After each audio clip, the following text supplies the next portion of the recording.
रजत जयंती वर्ष के अवसर पर हम सबको यहाँ पर उन वीर नारियों, उन परिवार के सदस्यों को जिन्होंने अपने परिवार के सदस्यों को इस युद्ध के दौरान खोया था, उन्हें आज यहाँ पर सम्मानित करके स्वयं को गौरवान्वित करने का अवसर प्राप्त हुआ है। मैं इस अवसर पर भारत माता की उन सभी वीर सपूतों को जिन्होंने युद्ध में भागीदार किया, अपना बलिदान दिया, उनकी स्मृतियों को मैं एक बार फिर से नमन करते हुए आप सबको कारगिल विजय दिवस की अपनी बधाई देता हूं, अपनी शुभकामनाएं देता हूं। 2017 में सरकार प्रदेश में बनने के बाद राज्य सरकार के नियमों में संशोधन करते हुए हम लोगों ने कुछ व्यवस्थाएं लागू की और उसके अंतर्गत हम लोगों ने सुनिश्चित किया कि भारत हम इसलिए सुरक्षित हैं,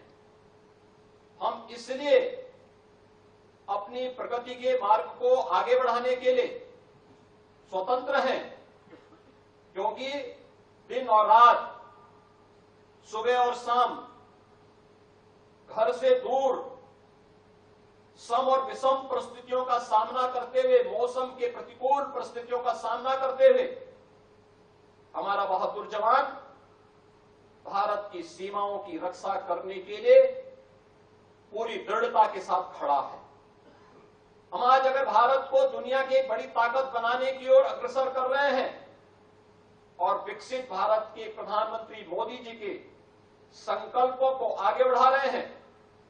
इसमें निश्चिंतता छुपी हुई है कि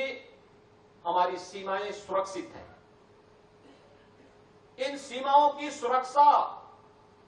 करने वाले उन बहादुर जवानों को जो देश की सीमाओं की सुरक्षा करते हुए या देश के अंदर अगर कहीं पे किसी भी विकट परिस्थिति से मुकाबला करने के लिए हमारे बहादुर जवान जाता है, उस बहादुर जवान के शहीद होने पर हम लोग राज्य सरकार की ओर से भी उन्हें कुछ सहायता प्रदान करेंगे। और हम लोगों ने उस समय यह व्यवस्था दी थी कि कोई भी हमारा जवान जो भी इस युद्ध, किसी भी युद्ध के दौरान या सीमा की सुरक्षा करते हुए शहीद होता है, हम राज्य शासन की ओर से भी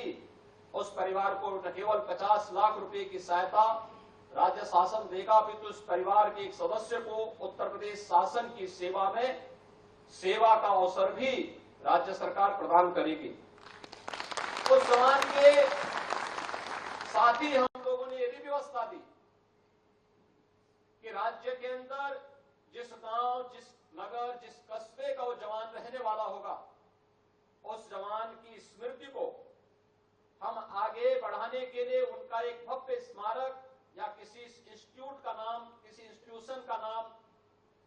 या किसी मार्ग का नामकरण उस जवान के नाम पर करेंगे। और ये सिलसिला 2017 से लगातार प्रदेश के अंदर हम लोगों ने इन कार्यक्रमों को प्रदेश के अंदर लागू किया है। मैं आज के उस अवसर पर अपने सभी बहादुर जवानों को इस बात के लिए आश्वस्त कर रहा हूं कि राज्य सरकार सीमा की सुरक्षा करने वाले, सम और विषम परिस्थितियों में भारत मातृभूमि के लिए पूरे समर्पण भाव के साथ कार्य करने वाले उन सभी बहादुर जवानों के साथ सदैव खड़ी है। और जिस भी स्तर पर सहयोग की आवश्यकता पड़ेगी, हम सेना के मनोबल को आगे बढ़ाने के लिए सेना के साथ कदम से कदम मिला करके राज्य सरकार सदैव सहयोग करने के लिए तत्पर रहेगी। इस विश्वास के साथ एक बार फिर से कारगिल विजय दिवस के अवसर पर मैं एक बार फिर से आप सबको हृदय से बधाई देता हूं, आपका अभिनंदन करता हूं और आपके उज्जवल भविष्य के लिए अपनी मंगलमय शुभकामनाएं देते हुए अपनी वाणी को विराम देता हूं। जय हिंद।